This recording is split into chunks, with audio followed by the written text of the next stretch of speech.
છેલ્લા કેટલાક દિવસથી અસહ્ય ગરમી અને બફારાનો સામનો કરી રહેલા અમદાવાદ શહેરને મેઘરાજાએ તરબોળ કરી દીધું છે।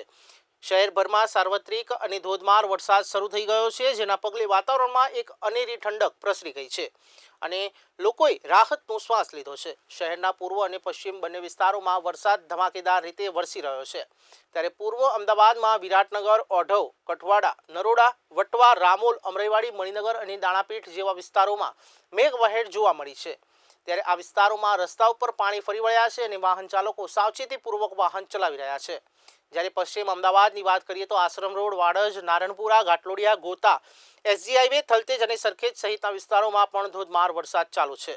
શહેરના મુખ્ય માર્ગો પર પાણી ભરાવાના કારણે ટ્રાફિક ધીમો ધીમો પડ્યો છે, ત્યારે લાંબા સમય બાદ થયેલા આ વરસાદથી શહેરીજનોમાં ખુશીનો માહોલ છે। ખેડૂતો માટે પણ આ વરસાદ આશાનું કિરણ લઈને આવ્યો છે।